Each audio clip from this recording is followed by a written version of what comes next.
Este episódio é um oferecimento da Canicos Moda Nerd, a primeira e única loja focada na moda nerd de super-heróis brasileiros. Acesse o site e use nosso cupom de desconto presente no link da descrição, porque o herói brasileiro veste Canicos! Spidercast, o podcast de cultura geek. Saudações, sejam bem-vindos a mais um episódio do Spidercast, o seu podcast favorito de cultura geek. Hoje nós temos o prazer de receber o grande jornalista João Gunn, que já trabalhou no Adrenaline falando sobre hardware e games em geral, e atualmente segue com um projeto independente, falando também sobre jogos, cultura pop e diversos assuntos deste segmento. João, tudo bem contigo? Tudo certo, Alfredo. Obrigado por me convidar. Obrigado por me chamar de grande jornalista. Acho que é a primeira vez que alguém se refere assim, dessa forma a mim. Mas estamos aí, cara. Estamos aí na luta. Falar dos assuntos que a gente gosta, né? É um prazer estar aqui participando. Opa, é nóis. Primeiramente, né, a gente tem que nos dar o devido respeito à nossa profissão. Eu sei como é difícil ingressar em um trabalho sólido, né? Estamos aí na luta há vários e vários anos e tentando, né, se manter sustentável, né, a cada dia que passa. Tá difícil, mas a gente não desiste.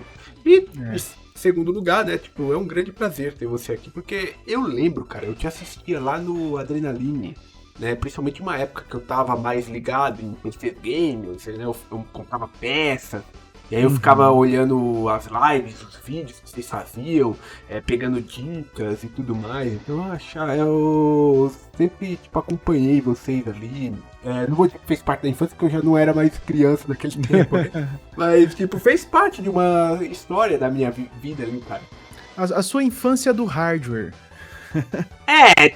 Mais ou menos. Mais ou menos. Mas assim, foi aquela parte que eu ainda me interessei ainda.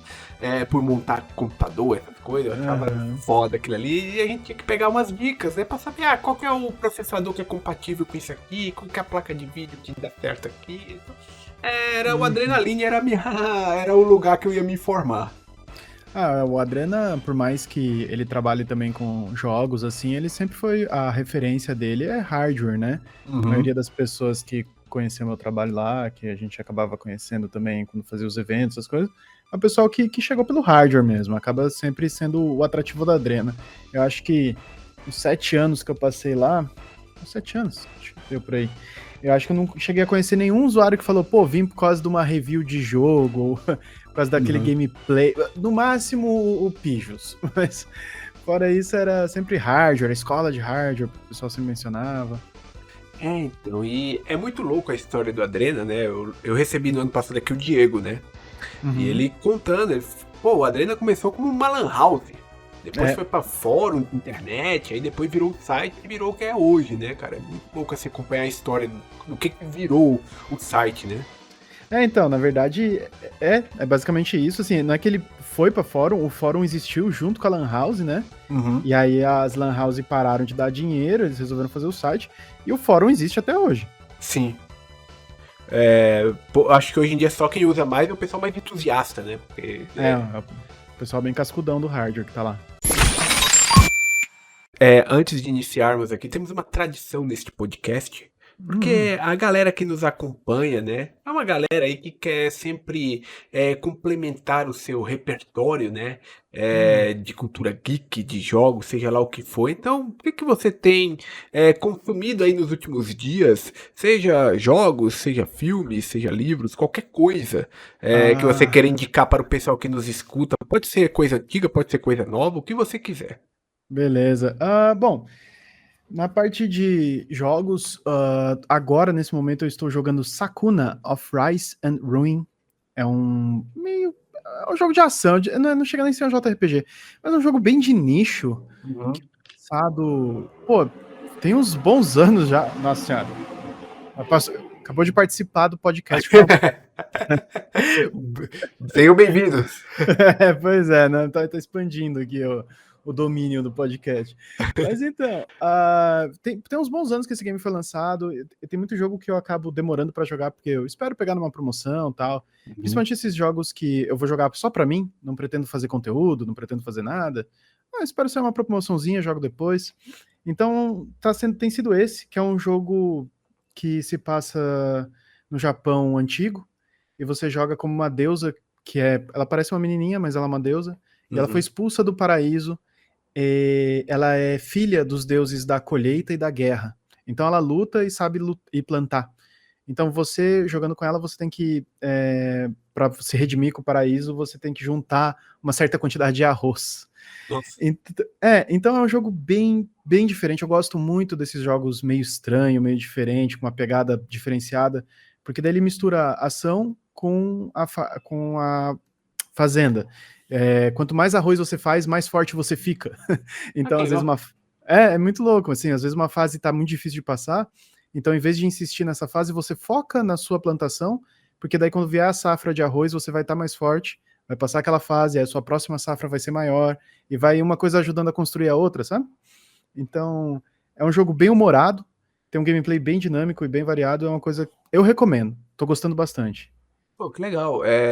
Vou dar uma olhada depois. Eu confesso que eu nunca tinha ouvido falar desse jogo. Foi bem de nicho, até fiquei admirado dele ganhar uma versão pro ocidente. Esse é o tipo de game que acaba ficando só no Japão, mas resolveram trazer pra cá. Duvido que tenha vendido muito, mas que bom que trouxeram. Infelizmente não tem a localização em português, mas tem em inglês, então já tô conseguindo jogar. Uma coisa que eu até quero comentar aqui, por mais que quando esse podcast for ao ar, talvez esse assunto já esteja um pouco batido, né? Mas eu acho que não teria como, eu precisava comentar com isso com alguém, porque no episódio passado, conversamos com o Blader, a gente falou sobre a Summer Game Fest, né? Que rolou. Sim. Até então, quando eu bati aquele papo com ele, não tinha acontecido a conferência da Microsoft e nem a Ubisoft Forward, né, que aconteceu aí na última segunda-feira, né? Isso. E eu sei que vai estar um pouco batido, mas eu quero comentar com alguém sobre isso, porque eu sei que você acompanha esses eventos, né? Principalmente Acompanhei todos. porque você produz conteúdo para eles, né? E eu queria saber, primeiramente aí, tanto da Microsoft como da Ubisoft, né? Quais foram os anúncios aí que mais chamaram sua atenção, né? Porque rolou muita coisa interessante ali. Então, até seguindo nessa onda de jogo esquisito, jogo menos conhecido, na verdade, os eventos que eu mais gostei de acompanhar foram os que trazem jogos indie, tipo a Guerrilla Collective, a Future Games Show. Teve um evento que eu nunca tinha acompanhado, acompanhei pela primeira vez esse ano, que chama Indie 3, que, foi 3 horas só de trailer de jogo e tudo com gameplay. Eu tenho ficado um pouco saturado com o segmento AAA. Eu não chego a ser, assim, um hippie dos games, eu ainda jogo AAA. Pô, joguei o God of War, adorei o Escambau, pô, gosto de AAA. O Dragon's Dogma 2 mesmo só parei de jogar porque meu PS5 pifou. Caramba. Mas, tristeza. Mas eu tenho gostado, principalmente nessa parte de divulgação, eu acho que o segmento AAA tá muito soterrado por conceitos de marketing que eu acho meio irritantes. Então, quando a gente olha os maiores eventos, a gente tem tanto trailer que é só um filminho, né? Daí você fica, tá, mas o jogo é o quê? Né? Principalmente quando se você tem aí um novo COD, beleza, todo mundo sabe como é COD. Você tem um novo Doom, que inclusive, né, teve um trailer muito legal, e o Doom mostrou gameplay, mas mesmo que não tivesse mostrado, eu sei como é Doom. Mas daí você vê um jogo totalmente novo, numa nova IP, e os caras só mostram um filminho, daí você fica, tá. Aí você vai ver, às vezes, depois do jogo é carta, estratégias, né? Tipo, é um pouco frustrante pra mim.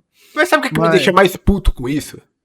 Desculpa te cortar, mas é porque isso me lembrou uma coisa aqui, porque eles mostram um trailer que eu olho assim e eu falo, pô, eu não faço a menor ideia do que é esse jogo, né?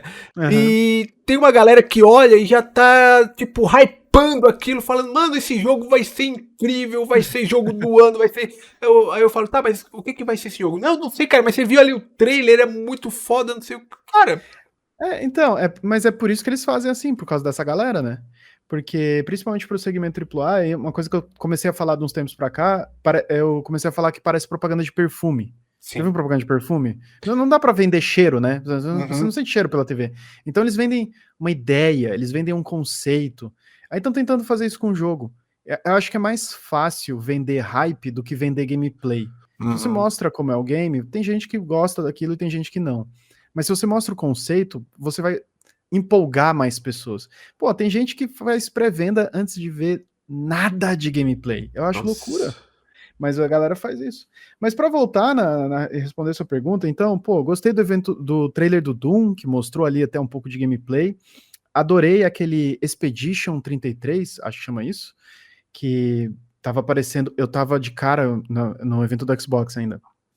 Quando tava aparecendo o trailer, eu tava achando, isso aí vai ser outro survival, ou vai ser um MMO.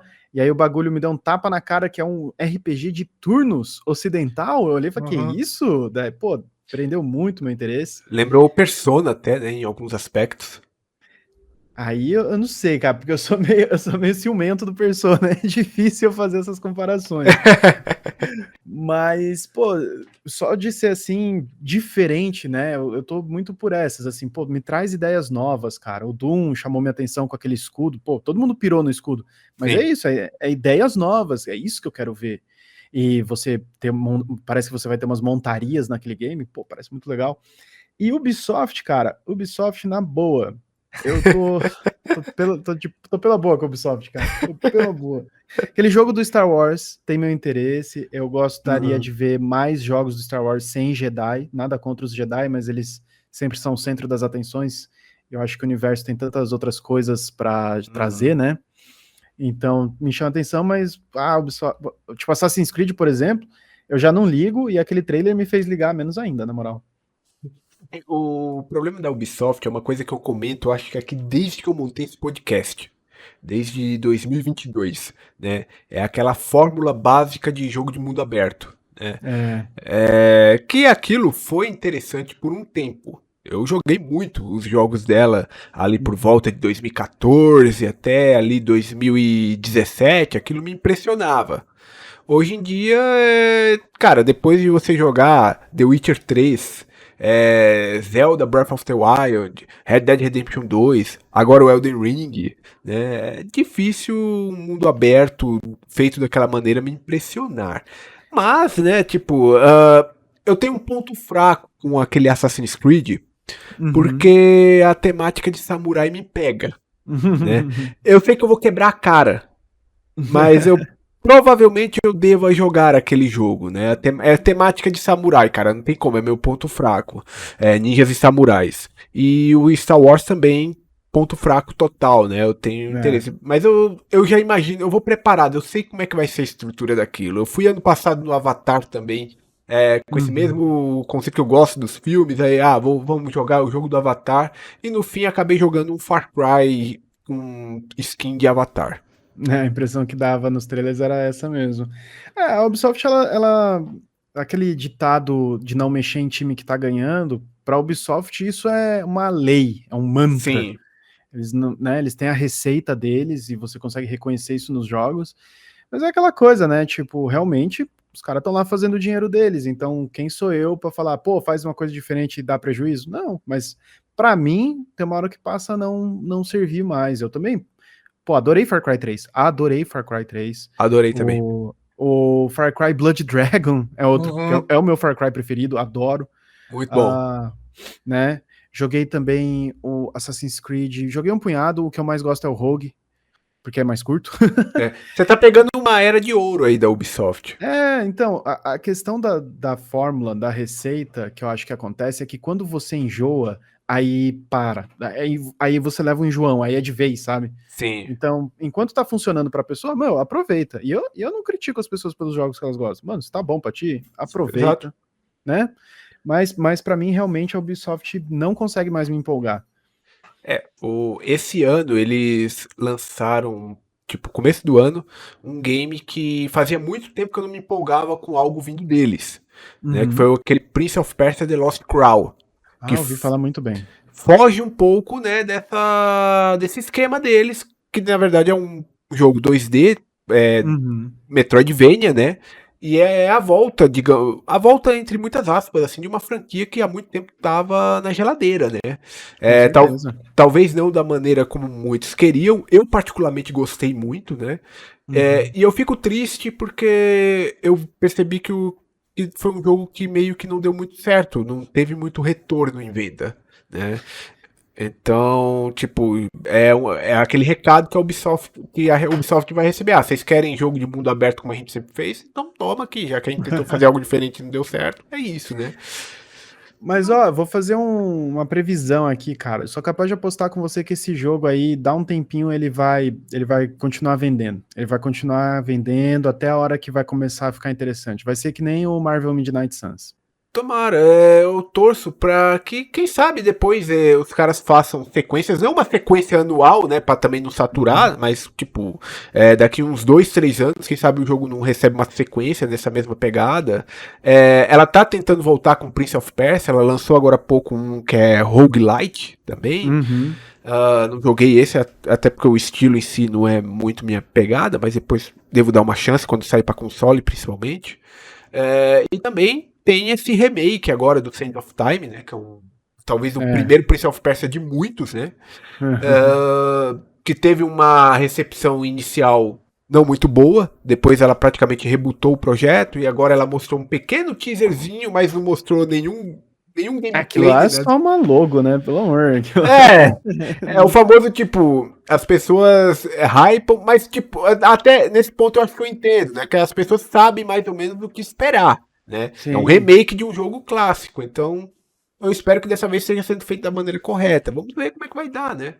Esse Lost Crown, cara, eu acho que eles viajaram principalmente na maneira de promover o game, porque eu acho que muito da má vontade foi isso. As pessoas querem muito um retorno do Prince of Persia e você traz um retorno num formato diferente que não é o que as pessoas querem, né? Pô, eu até entendo. Pô, assim, por exemplo, eu trazer pra mim, assim, eu quero muito que Tenchu volte. Adoraria Uhum. jogar Tenchu de novo. E aí a From Software vai lá e anuncia que finalmente vai ter um Tenchu novo, só que é um Tenchu de estratégia. Pô, É, sabe? Pode ser que o jogo seja ótimo, mas vai dar essa frustração, né? Eu acho que é isso que as pessoas sentiram com Lost Crown. provavelmente. Só que muita gente falando assim, fugiu da proposta de Prince of Persia. Só que o primeiro Prince of Persia é 2D. É, sim. Não é o 3D lá do PS2 que muita gente jogou, né? É, É, Agora você falou de Tenchu aí, você sabe que Sekiro no começo ia ser um Tenchu, né? eu ouvi falar esse papo aí, mas assim, pô, só se foi muito no começo, porque inclusive já vi gente chamar de sucessor espiritual do Tenchu. Eu acho que a galera se puxa um pouco, sabe? É É, bem diferente, é bem diferente. não é à toa que mudou de nome, né? É, sim. Pô, se fosse pro Tenchu voltar daquele jeito, não seria o Tenchu. Sekiro, inclusive, é um excelente game, mas é outra Uhum. pegada. Essa questão de mudar nome de games acontece muitas vezes. A própria Ubisoft fez isso. O Assassin's Creed ia ser no começo um Prince of Persia, né? O primeiro Ah, Assassin's Creed, né? Depois que virou Assassin's Creed, Watch Dogs é uma franquia que no PS1 a galera conhece como Drive. sim. Virou Watch Dogs porque tava ficando muito diferente, né? Eles mudam o nome de maneira estratégica, né? Porque senão pode. Aquela galera que acompanha o jogo desde o começo, né? Pode olhar para aquilo com uma certa. Então, é, Sei lá, revolta, não sei a eu acho palavra que eles certa. deviam ter feito. Então, eu acho que eles deviam ter feito isso com Lost Crown. Pode ser. Eu não sei, mas será que sem o apelo de ser um Prince of Persia, será que também o jogo daria certo? Então, uma coisa que eu fiquei pensando é que talvez seria. Já teria sido muito melhor só se eles tivessem trocado o nome, cara. Só trocar um nome pelo outro. Faz assim, The Lost Crown, aí embaixo pequenininho, Prince of Persia. Faz ao contrário. Porque É. daí deixa mais claro que é um spin-off, né? Sim. Você faz uma coisa tipo, é uma aventura Prince of Persia, sei lá, qualquer porcariazinha. Uhum. Mas assim, ressaltando que é uma parada diferente e que Prince of Persia ainda existe, não é que virou isso agora. Eu acho que é isso. Acho que a percepção das pessoas, e as pessoas têm uma resposta muito emocional com as coisas e não param Uhum. para pensar. E aí a percepção das pessoas é a primeira coisa que elas pensam. Se a pessoa. E eu acho que teve gente pensando que Prince of Persia é isso agora. Que esse jogo matou o Prince of Persia que a pessoa queria que saísse, tá ligado? Sim. É que nem aconteceu em 2013 com DMC Devil May Cry, né? É, sim. Mas aquilo ali foi uma tentativa mesmo de transformar Devil May Cry naquilo lá. Sim. Tanto que assim, o primeiro trailer de DMC, ele era um trailer completamente diferente do que foi o jogo quando saiu. Sim. Eles pegaram muito feedback negativo dos fãs e mudaram e chegou naquilo. Ia ser muito pior ainda. É. Mas foi essa fase viajada da Capcom de investir muito mais em estúdios americanos, né? Sei lá. E sim, DMC ainda é um jogo bom, né? Mas Uhum. é isso, cara. As pessoas. Elas criam um vínculo com os títulos, com os games, e é quando a gente fala de continuação, essas coisas sempre tem toda a expectativa em volta. Então, pô, eu sou a favor de mudança, eu sou a favor de trazer coisa nova, mas Uhum. se você simplesmente meter o louco e o negócio não ser um spin-off, aí o pessoal vai achar ruim mesmo. Como foi que os jogos entraram na sua vida? Você tem essa lembrança? Cara, não. É, as minhas memórias mais antigas eu já jogava videogame. Eu sei assim, mas por meus pais contarem coisas que eu nem lembro direito de infância, mas o meu pai ele tinha um Atari, que ele jogava muito pouco. Então, desde pequenininho, quando eu comecei já a fuçar nas coisas, eu já jogava um pouquinho do Atari. E aí, quando meu pai viu que eu tinha interesse no videogame, que ele mesmo não tinha tanto, ele já pegou o Master System. O Uhum. Master System, eu já tenho minhas primeiras memórias com o Master System. O Atari eu não lembro nada. O Master System eu tenho minhas primeiras memórias de jogar o jogo do cachorro lá, de ficar tirando light gun lá, dos patinhos. O Duck Hunt? Duck Hunt, esse. Um jogo que eu lembro muito do Master System era um jogo baseado naquele anime Zillion. Joguei muito. Eu pirava porque a motinho virava um robozinho. Pô, isso aí pra mim era loucura. E tinha um jogo do Patolino também. Patolino não, do Donald. Hum. Enfim, essas são minhas primeiras memórias, mas eu não tenho memória de não jogar videogame. Caramba, que louco, hein, cara? Eu É, fui, sei lá, fui ter meu videogame, primeiro videogame com 8 anos de idade. daí já lembra melhor, né? Já dá pra lembrar melhor o primeiro dia que eu ganhei o videogame, né? Os primeiros jogos. Então dá pra ter É, uma lembrança. assim, minhas memórias mais nítidas mesmo aí é com o Super Nintendo. O Super Nintendo, eu lembro quando a gente foi buscar ele, a gente foi. O Super Nintendo, meu pai comprou meio de contrabando, a gente foi buscar na rodoviária o Super Nintendo, Caraca. do cara trazendo um busão. Dessas coisas eu já lembro melhor. Mas eu posso dizer com tranquilidade que eu jogo videogame há mais de 30 anos. Pô, isso é legal. E ao longo desses 30 anos, eu sei que é difícil responder essa pergunta, mas quais foram assim, os jogos que você diria que marcaram a sua vida ao longo dos tempos? Bom, então, na verdade, eu tenho uma tatuagem que tem a lista deles. Eu posso olhar pra ela e te falar, sabe? Ô, louco. É, eu praticamente fechei meu antebraço e eu tentei trazer personagens de cada jogo que realmente tenham. Que não necessariamente é um jogo preferido, mas é um jogo que tá marcado na minha memória por causa da história da minha vida, sabe? Uhum. Então, por exemplo, alguns dos games que nem você falou. Tartarugas Ninja 4 no Super Nintendo. Boa. Até hoje eu acho que é uma das melhores trilhas sonoras da minha vida. Esse é um game que eu zerava, e zerava, e zerava, e zerava. Magical Quest no Super Nintendo também, com Mickey. Uhum. Esse foi o primeiro jogo longo que eu zerei. Eu lembro da satisfação de conseguir terminar um game que eu achava muito longo, sabe? O bagulho ficou marcante pra mim. Outro, Mega Man é uma franquia, qualquer Mega Man, nem precisa apontar um Adoro. em específico. Ah, que bom, pô. Aquele meme, né? Ah, vejo que você é um homem de bom gosto também.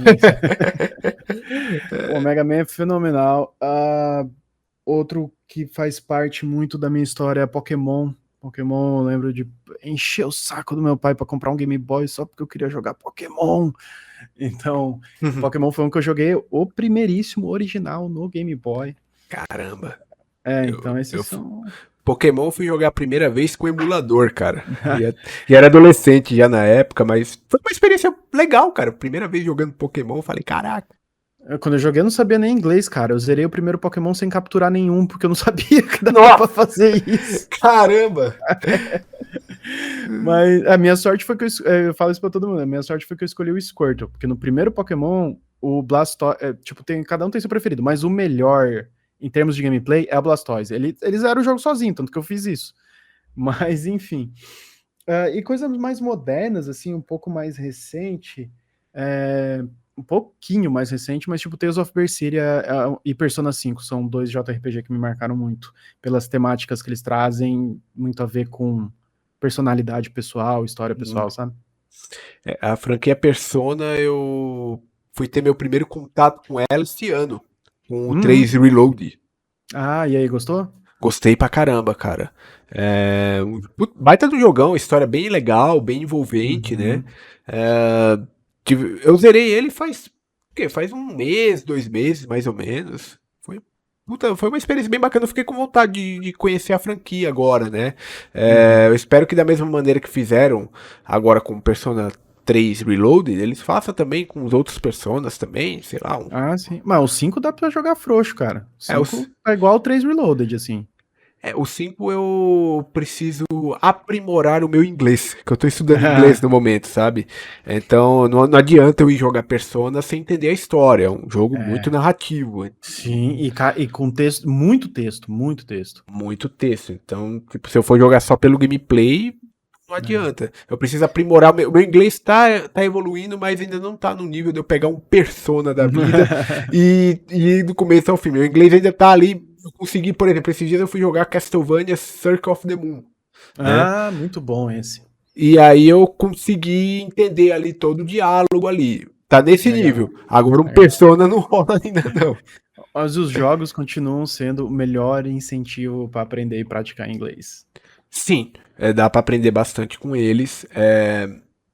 Infelizmente eu acabei, quando eu era moleque, não me ligando muito nisso, né? Eu cheguei a Uhum. jogar alguns RPGs Final Fantasy e tudo mais, e eu não entendia nada ali do que tava rolando, mas eu me divertia do mesmo jeito, era engraçado, cara. Ah, sim. Então, com esse lance do inglês eu tive sorte, assim, porque meu pai viu que eu tava ali querendo entender o jogo, daí ele aproveitou minha oportunidade para me colocar no curso. Hum. Aí, a partir do momento que eu entendi o primeiro game, eu não queria mais ir nas aulas. Aí ele me obrigou a ir até o fim. E aí, hoje em dia, é aquela coisa, né? A gente amadurece. Hoje em dia eu agradeço ele por ter me obrigado, mas na época eu ficava puto. Ah, já sei, não quero mais ir, aquelas coisas. Naquele tempo, tudo que eu tinha era o inglês do ensino médio lá, aquele. Todo ano, ensino médio e depois no colegial. Todo primeiro dia de aula, mesma coisa. What is your name? The book is on the table. Era isso, cara. Eu acho que às vezes os professores nem sabiam ali o que eles estavam ensinando, mas eles estavam ensinando ali, cara. Era Ah, uma. pô, na escola é complicado, é bem complicado. Você falou aí de jogos que marcaram a sua vida e tudo mais, né? Uhum. Mas e aqueles que decepcionaram, né? Porque ao longo do tempo a gente também vai colecionando algumas decepções, né? E nos games não é Nossa, diferente. nossa senhora, cara, até é difícil falar, porque daí tem todo o negócio do Pijos no Adrenaline, mas, pô, teve. Ó, até fazer até um. O Pijos até me lembrou um aí, um exemplo aleatório. Mas o Quiet Man, um dos piores jogos já Uhum. feitos. Eu lembro Quando eu dessa vi porra. os primeiros trailers, ele me chamou a atenção. Eu achei que ia ser legal, assim, quando tava tendo a divulgação. Uhum. Então, aquele não foi assim, uma decepção quando eu joguei. Quando eu joguei, eu já sabia que era uma porcaria, todo mundo já tinha falado. Mas eu fiquei decepcionado de descobrir que aquele jogo não seria bom. Ah, mas outras decepções, deixa eu pensar aqui. Pô, assim de cabeça é complicado, mas, pô, com certeza teve, cara. O Street Fighter V, eu fiquei meio decepcionado com ele, principalmente, não tantas mecânicas, mas todo aquele negócio do lançamento dele, a Uhum. maneira que foi feito, aquilo lá já me deixou broxado com o game, eu nunca consegui engajar nele realmente. E agora que eu lembrei de jogo de luta, Marvel vs Capcom Infinite, nossa, eu vi que o Marvel vs Capcom ia voltar, eu fiquei tão feliz, aí eles mostraram aquilo lá, eu falei, que é isso, cara? O Marvel vs Capcom Infinite eu nem cheguei perto dele, cara. Eu, É, Eu sou um dos poucos defensores que aquele game teve ideias boas, mas não tá perdendo nada. Não precisa chegar, não. Não precisa chegar perto dele, não. tanto que o 3 tá aí até hoje, né? E a galera continua Sim, seguindo com ele. Os campeonatos continuam se fazendo com ele, né? O Infinite sim. ficou totalmente pra escanteio. Totalmente. Os campeonatos. Você acha campeonato do 2 ainda, cara. E o 3 e o Infinite é totalmente ignorado. O 2 é muito bom, viu? Eu O 2 foi lembro. o melhor. Não, o 2 é o melhor. Eu tenho lembrança de jogando aquilo no PlayStation 2 e desbloqueando os personagens, cara. Eu desbloqueei Pô, todos. o 2 era maravilhoso, nossa senhora. Só de falar do 2 já vem a musiquinha na minha cabeça. Agora, thank you for a ride. Eu lembro Naquela desse. seleção de personagens. É. Eu tinha uma versão, cara, que tocava nos cenários Red Hot Chili Peppers. Pô, eu tive essa versão também. Você Que teve, né? daí. Aham, que daí tinha a fase do circo ali, tocava roller coaster, tocava os bagulho do Red Hot. Pô, mano, eu tive essa versão também. E foi nessa época eu pirateava e eu Uhum. baixei na internet. Foi por acidente. Eu só criei o jogo e eu baixei por acidente essa versão com as músicas trocadas. Eu tinha nesse tempo, também era pirata, né? Só que eu ainda comprava ainda nos shoppings, nos boxinhos que Ah, vendia no shopping aqui da cidade, né? E era uma coletânea de jogos de luta, vinha esse e vinha o Marvel vs Capcom 2, só que vinha duas versões. A versão ah. original e vinha essa versão com essa música do que tinha o Red Hot. Eu sempre jogava ela. Que eu achava. Não, pô, tinha umas músicas da hora lá, pô. Tipo, a trilha sonora era muito boa. Eu sempre curti, né? E falei, É, vai essa versão aqui mesmo. Era, demorou. era uma coisa que eu gostava de jogo de luta naquele. Porque eu nunca fui muito de competitivo. Eu sou muito ruim em jogo de luta. Eu jogo muito casual, né? Não, eu também, eu sou só casual, eu não sei jogar. Naquela época, a diversão pra mim era desbloquear os personagens. Sim, sim, que nem o Tekken 3, né? Eu acho que muita gente jogou o Tekken 3 com. Porque eu acho que a referência de desbloqueio de personagem pra mim é o Tekken 3. Tekken Eu ficava 3. lá, pô, também, ficava desbloqueando tudo. Infelizmente é uma mecânica que se perdeu, né? É, por questões de mercado, né? É, Hoje em pois dia é. é mais fácil os caras venderem os personagens. Tá pra sair agora. É um jogo que também na época era um jogo que eu jogava direto pra desbloquear os personagens também. Era diversão pra mim era desbloquear os personagens, que era os jogos do Dragon Ball, né? Dragon Ah, Ball sim. Budokai, aí o Budokai Tenkaichi, e agora tá pra sair o Sparking Zero, que na verdade é o nome original que no ocidente ficou conhecido como Budokai Tenkaichi, né? Exatamente, exatamente. Bom, falando em decepção, tá aí outra decepção pra mim, porque eu sempre fui fã do Budokai, nunca gostei do Tenkaichi. É, tem diferenças significativas entre eles. É bem diferente. Eu já vi muita gente falando que prefere o Budokai normal do que o Tenkaichi. Sim, porque o Tenkaichi, ele é mais 3Dzão, assim, Uhum. tal, tipo, o Budokai é um jogo de luta propriamente dito, e é Sim. muito bom. Eu gostaria muito de ver o retorno dele, mas eu sei que o Tenkaichi fez mais sucesso, então, mas o Budokai também tinha essa coisa de desbloqueio de personagens, que eu também fazia. Pô, muito da hora, joguei demais o Budokai. E tinha uns personagens que era treta pra você desbloquear, que não era simplesmente zerar. Não, É, não, não. eu lembro que o Budokai 3, que eu acho que é o melhor dos Budokais, né? Sim, sim. Pra você habilitar, acho que o Ubi, você tinha que derrotar o Majin Buu com a Genkidama, acertando ali aquele especial no máximo ali. Com a Genkidama, com o Goku normal, sem estar Super Saiyajin. Isso, porque aí ele virava Super Saiyajin durante a Genkidama. Você tinha que É, acertar o negócio pra ele se transformar em Super Saiyajin durante a Genkidama. exatamente. Basicamente, tu tinha que fazer o lance que aconteceu no desenho, né? Sim. O Goku no Budokai 3, se você vira Super Saiyajin 3 pra cima e dá o especial máximo dele, o especial muda. Pra poder Uhum. fazer a Genkidama, você tem que estar com ele sem ter transformado em Super Saiyajin, daí tem que vencer o Kid Buu, tem todas essas paradas, sim. Tinha essas tretas. Pô, mas o jogo Sim. tinha o Sr. Satan, cara. Maravilhoso. O Mr. Satan ele aparece em vários jogos de Dragon Ball, né? Ele sempre arruma uma maneira de colocar ele lá, coloca ele com uns apetrechos lá, Aham. umas armas, é engraçado. E como é jogo de luta, né? Acaba que é um personagem muito bom pra se jogar, né? É, É, sim.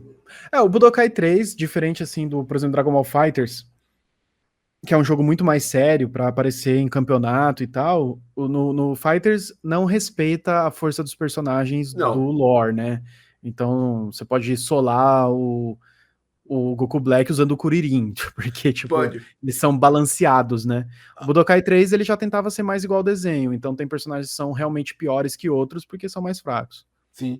No Fighters, um dos melhores personagens é o Yantia. É, então.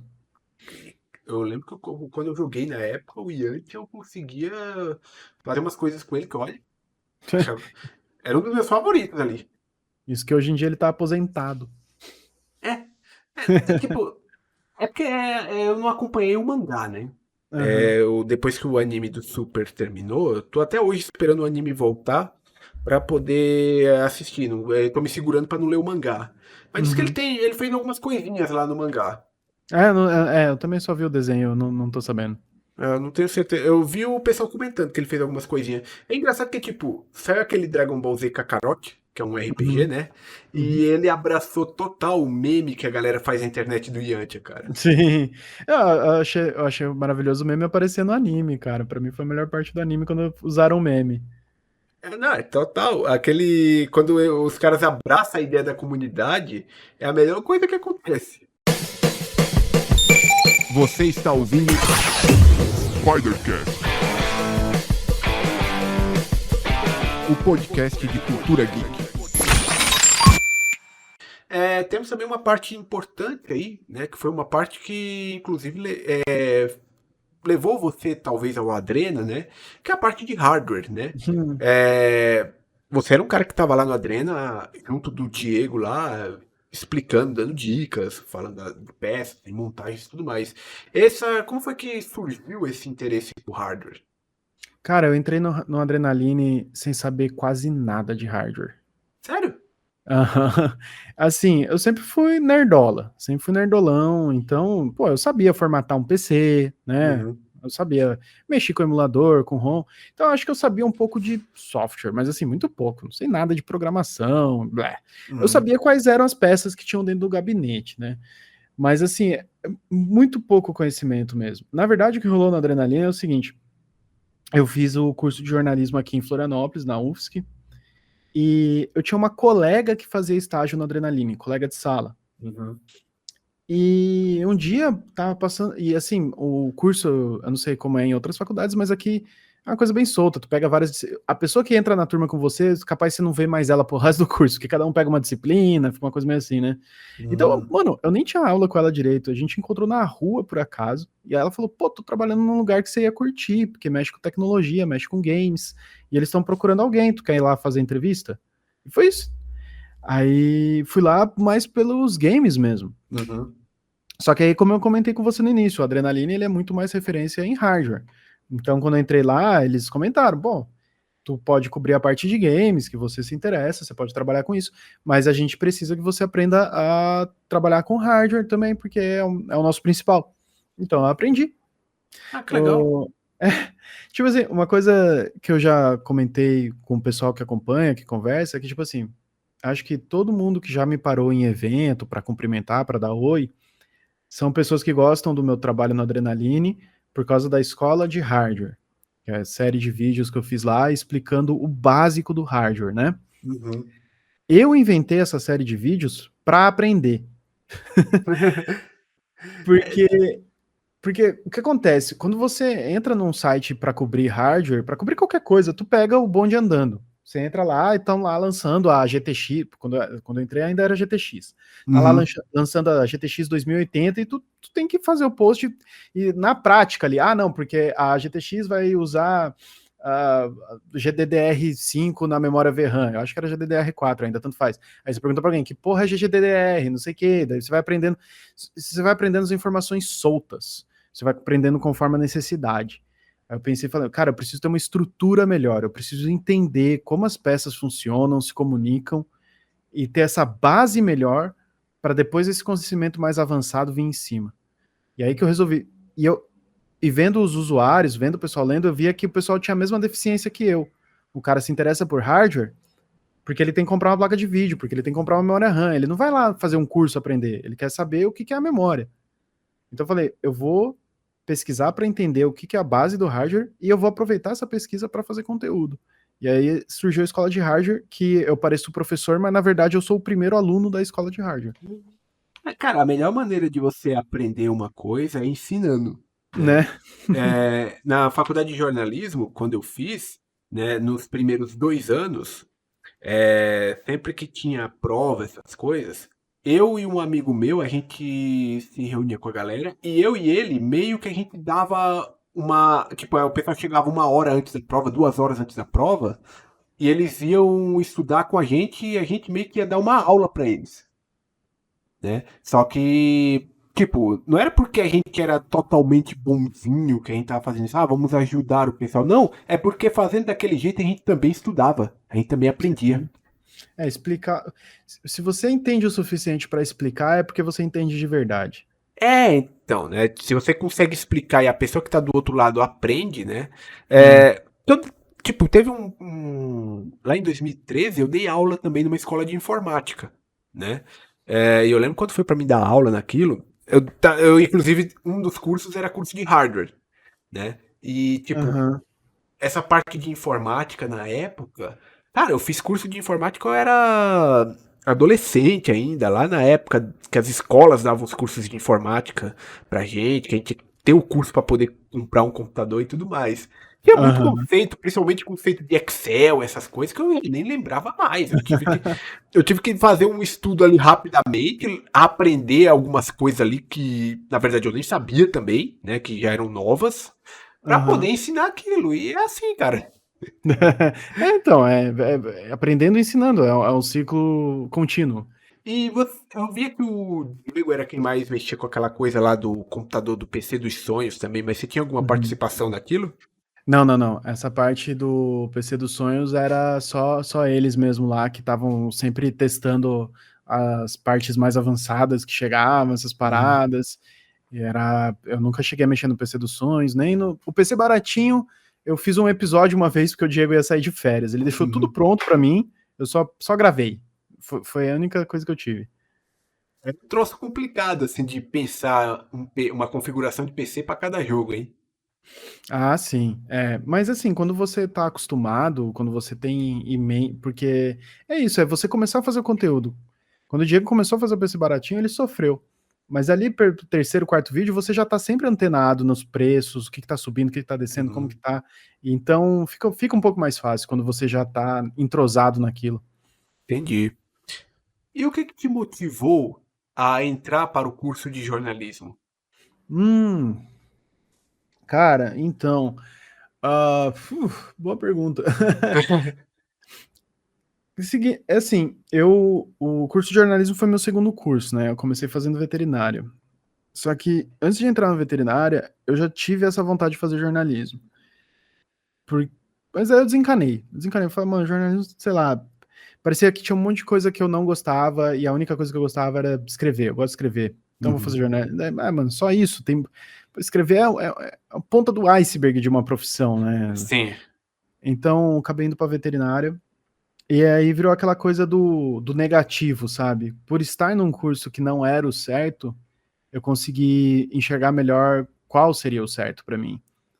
Quando eu estava na veterinária, quase todo curso de biológicas envolve muita decoreba. Eu sempre falo, pessoal, às vezes não para pensar, biologia se aproxima muito mais de exatas do que de humanas. Porque É, você decora, as coisas têm um funcionamento e é aquele, né? tem até fórmulas, dependendo do, Sim, do que está sendo estudado ali, algumas não, coisas.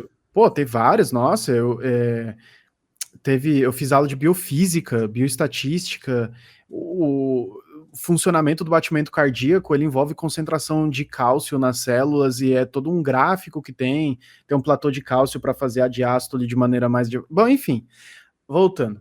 É, eu senti muita falta de fazer coisas de maneira criativa, principalmente.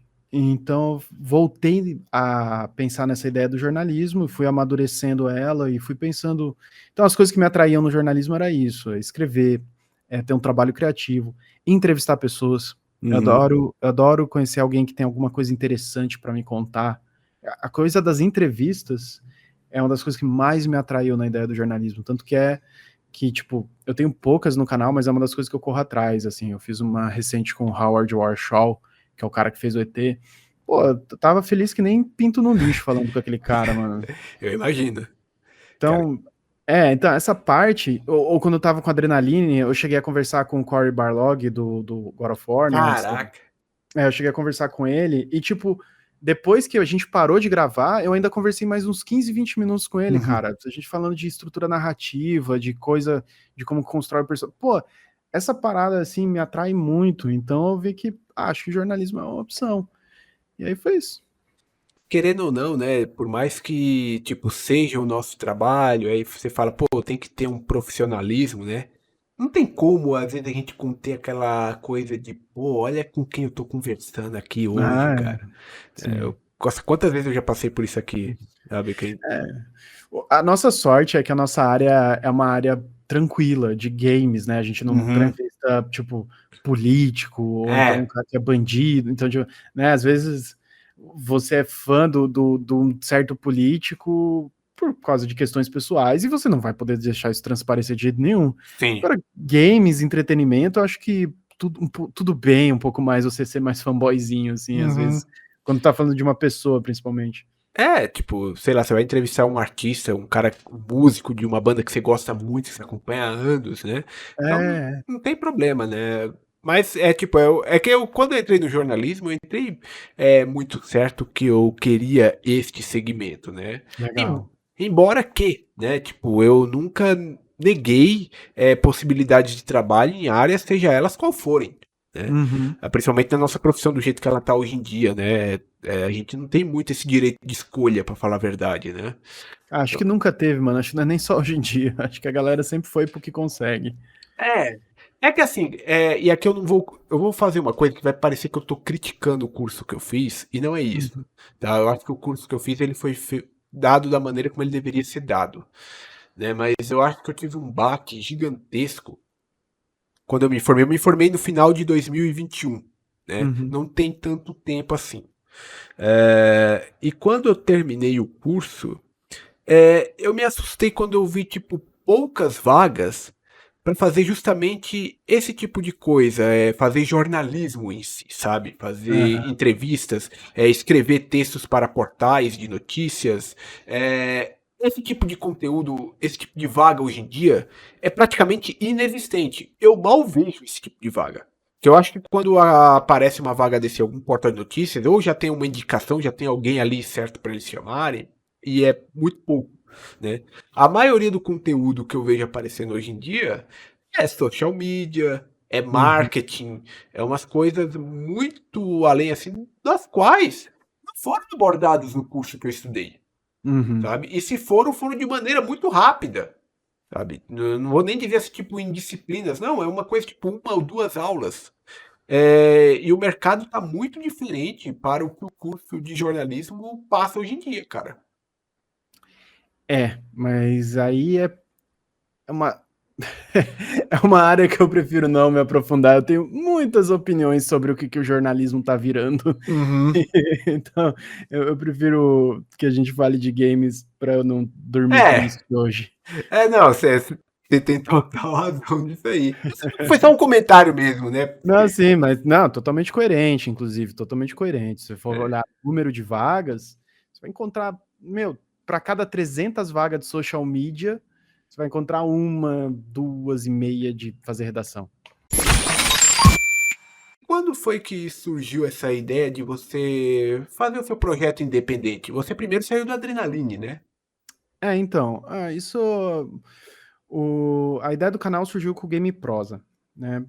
Quando eu tava lá no Adrenaline, veio essa oportunidade de fazer umas lives dentro do portal no fim de semana, fora do meu expediente, né? Uhum. Fazendo no meu horário de folga.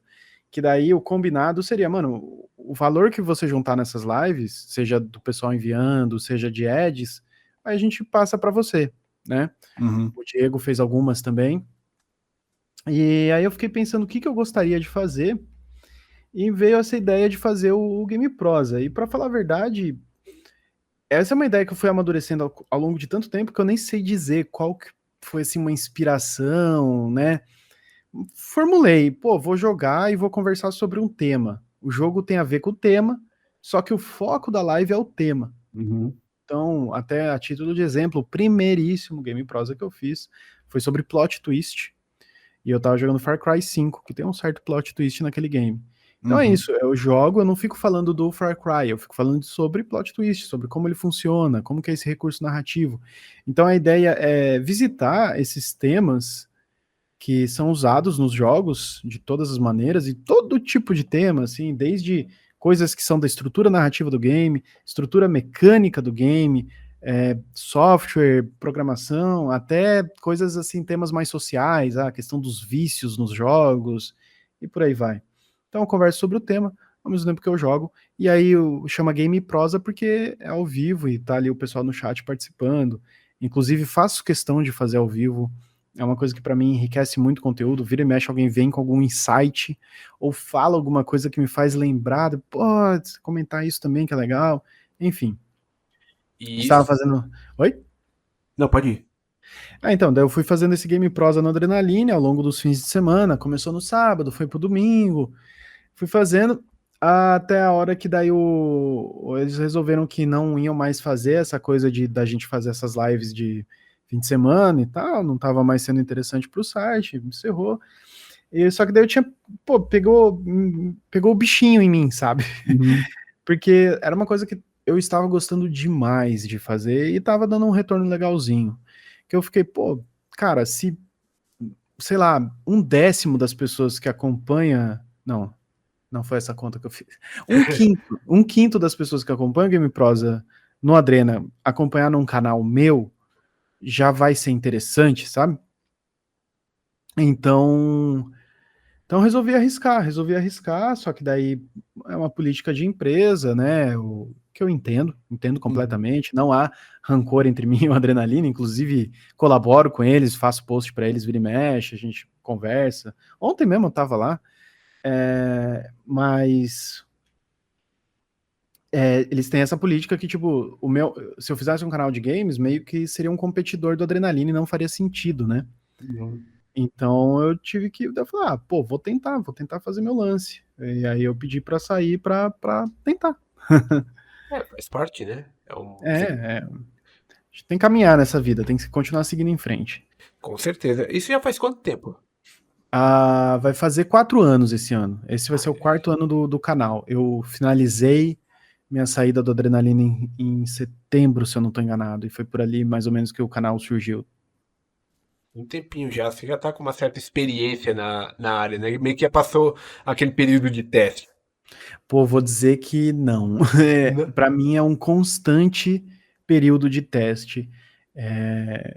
Fazer um canal é muito mais difícil do que eu tinha imaginado.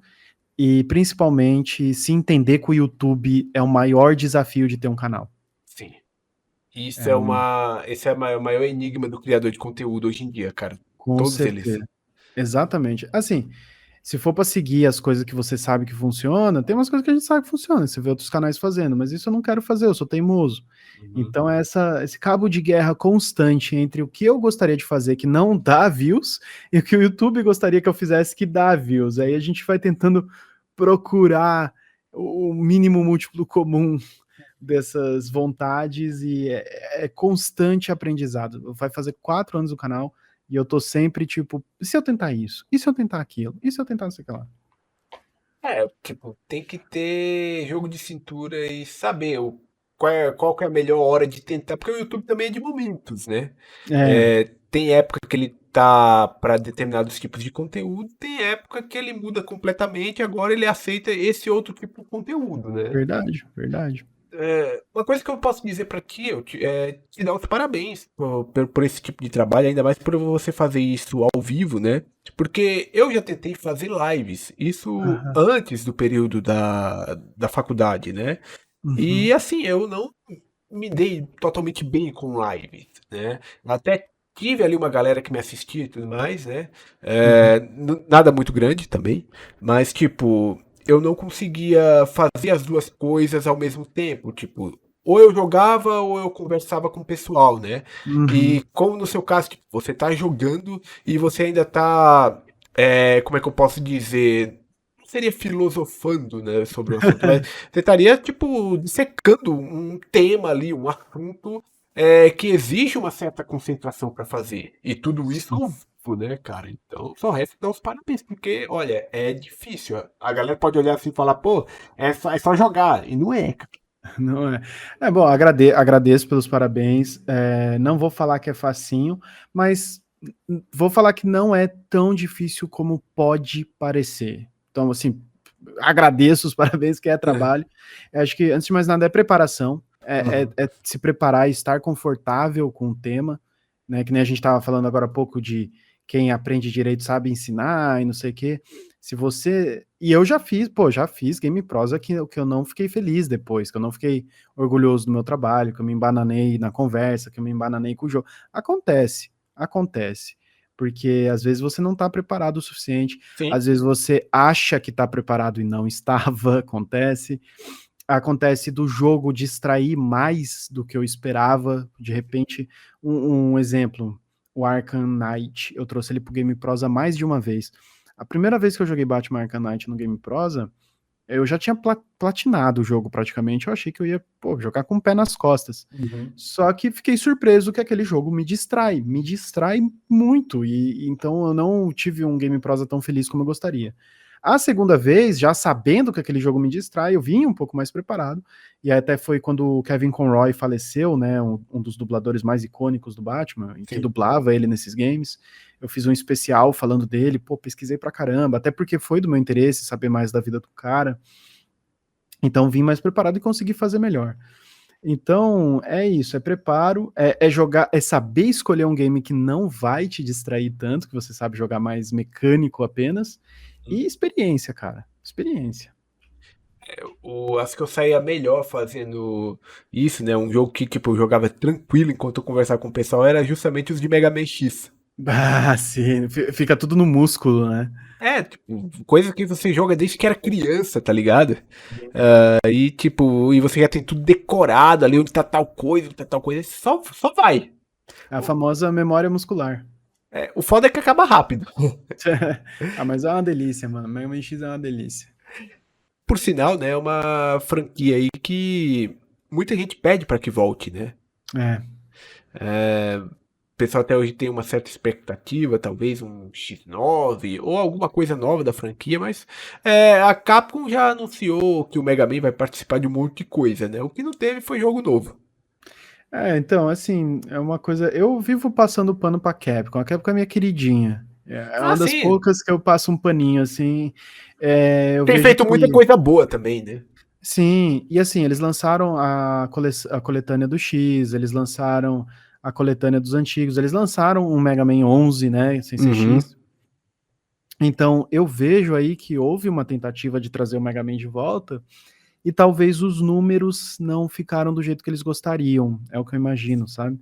Sim. Talvez, se a coletânea tivesse vendido mais, eles, vale a pena tentar fazer um novo. Eu não sei, né? Meu chute é esse.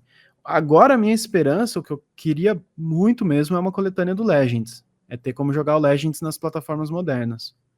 O Legends, por ele ser 3D, eu gostaria que eles fizessem um trabalho um pouco melhor neles, do que simplesmente disponibilizar eles. Eu queria que, tipo, algo como foi feito com Crash Bandicoot, por exemplo. Tipo um remaster ou um remake. Não precisa nem ser um remake total, tipo, refazer o jogo do zero, mas, sabe, você mantém ali aquela estrutura de gameplay, só com os gráficos atualizados, que nem teve agora no começo do ano do Tomb Raider. Mas o Crash, ele foi refeito do zero. Ele foi refeito do zero, só que ele manteve a mesma estrutura das fases. Foi um pra um, né? Foi um remake 1 pra 1. Até por isso que eles chamam de remaster, mas aquilo lá é um remake. Eles fizeram até em outro motor gráfico. Foi. Não é diferente, por exemplo, do Resident Evil 2 Remake, né? Que tem a ideia do Resident Evil 2, mas, tipo, Mas é outro jogo. É outro jogo, completamente diferente. Então, eu acho que assim, como eu tô aqui batendo na porta dos 40 anos, eu tô com uma coisa que, cara, eu não sei, mano, eu quero as versões originais, eu quero o Legends original. Até você citou o Tomb Raider, eu amei o que eles fizeram no Tomb Raider, que é fazer o remaster, mas te dar a opção de jogar a versão totalmente original. Sim. Esse, pra mim, é o cenário dos sonhos, é o melhor cenário. Então, que nem você tá falando, queria que desse uma trabalhada, talvez uma remasterizada, né? Talvez suavizar as texturas, né? O PS1, o 3D dele, ele era falso, eu gosto de falar que é um 3D falso, sim, que na verdade é aquela coisa quadradona que você dobra, é como se fosse um origami o 3D do PS1, né? Então, você arredondar aquilo lá, tornar uma coisa mais bonita, mas trazendo a opção de jogar a versão original. Pra mim, esse cenário é o dos sonhos. E atualizando ali os controles também, né, pra não... Porque os controles do PS1 hoje em dia, a grande maioria dos jogos de PS1 que eu jogava na época, eu não consigo mais jogar hoje em dia, sabe? Eu acho aqueles controles muito travados, não... Tipo, eu não consigo. Assim, eu quero travado, eu quero assim. Você quer, tipo, poder mover seu personagem, girar o personagem pro ângulo de visão que tu quer, né? O Tomb Raider, eu peguei a coletânea do Tomb Raider, eu joguei original com controles originais. O controle moderno que eles implementaram no Tomb Raider, eu joguei com eles, mas eu reconheço que eles não ficaram tão bons quanto deveria. Por isso que muita gente preferiu jogar com o original. Mas assim, o Tomb Raider pra mim continua sendo referência de como fazer esse tipo de coletânea. Os gráficos foram atualizados, você tem os controles modernos, mas se você quiser jogar tudo igualzinho ao antigo, você pode. Pô, perfeito. Isso aí pegou muito o Halo que fez isso, o primeiro remake do Halo fez. Uhum. Depois teve aquele Diablo 2 Resurrected também, tem a mesma opção, você pode trocar os gráficos em tempo real. É legal isso aí. É muito 10 até pra você comparar certos cenários, né? Sim, serve pra isso. Você tá num determinado lugar, olha aqui como tá agora olha como é que era. A vantagem desse tipo de remake é essa. No Tomb Raider acabou tendo uma vantagem extra, porque eles deram um pouquinho de pisada de bola nos gráficos novos, que tem umas chaves, alguns itens bem difícil de ver, que aí às vezes a galera volta pro gráfico velho pra conseguir enxergar onde tá. Eles consertaram isso com uma atualização. Eles consertaram? Não fiquei sabendo. Não necessariamente no modelo, mas agora tem um ponto de exclamação gigantesco no negócio lá que não tem como você deixar passar. Entendi. Né? Porque na época era muito. Isso acontecia muito quando eu jogava Resident Evil, né? Os clássicos, né? Era muito fácil de você ver um item, porque era um objeto 3D em cima de um cenário. O cenário de Resident Evil era 2D. Pré-renderizado. O objeto se destacava muito ali no meio daquilo. Sim. Parecia que tinha uma pintura e do nada tem uma caixa saindo da tela em cima. Era muito fácil de você perceber, né? Mas, era coisas... Os primórdios do 3D, né, cara? É o charme da época, Você está ouvindo Spidercast, o podcast de cultura geek. Eu quero, primeiramente, né, agradecer você por você ter reservado esse tempinho pra vir bater esse papo aqui comigo. Eu espero que pra ti tenha sido uma experiência tão boa quanto foi pra mim, né? E eu vou deixar agora o microfone aberto pra ti, pra você fazer a sua divulgação. Onde a galera pode te encontrar nas redes sociais, onde a galera pode acessar seu trabalho. O microfone é seu. Tá certo. Bom, obrigado, cara. Obrigado pelo convite. Realmente foi um prazer. É sempre bom conversar sobre jogos, conversar sobre o trabalho. Eu acho muito satisfatório e a hora passou voando, eu tô tranquilo. Se o pessoal quiser acompanhar meu trabalho, quiser ver um pouco mais do que eu faço, é canal Jogando no YouTube. A maneira que você vai me encontrar mais fácil é procurando por João Gan, Gan, né? No YouTube ali vai ser um dos primeiros resultados, canal Jogando. Eu tô na Twitch também, João Gan também, só que daí você coloca um 4 no lugar do A, no Gan, João G4N. E pode me seguir no Twitter, eu falo muito do que eu vou fazer, de quando vai ter live, de quando não vai ter, no Twitter, que é João_Gan. Então, quem quiser acompanhar será muito bem-vindo. A Gangue, fala o pessoal que acompanha a Gangue, eu adoro um trocadilho. Aparece lá, vê o que vocês querem. Com certeza vai ter algum conteúdo que é do seu interesse. Isso aí, galera. E vocês que nos acompanharam até aqui, cliquem no botão de seguir na plataforma que vocês estiverem escutando, né? Vamos ajudar a gente a crescer. E também me sigam nas redes sociais, Carvalho_Alf. Vocês me encontram tanto no Twitter como no Instagram. É lá que eu posto as novidades do podcast, é lá que eu posto sempre que sair episódio novo, é por onde vocês podem conversar comigo também. Sempre que sair episódio novo, vocês podem ver, ou então vocês podem sugerir convidados. Se tiver ao meu alcance, eu vou tentar trazer. Se não tiver, eu vou tentar mesmo assim, tá? E eu aguardo muito vocês na próxima edição do Spidercast. Até lá! Você escutou Spidercast, o podcast de cultura geek.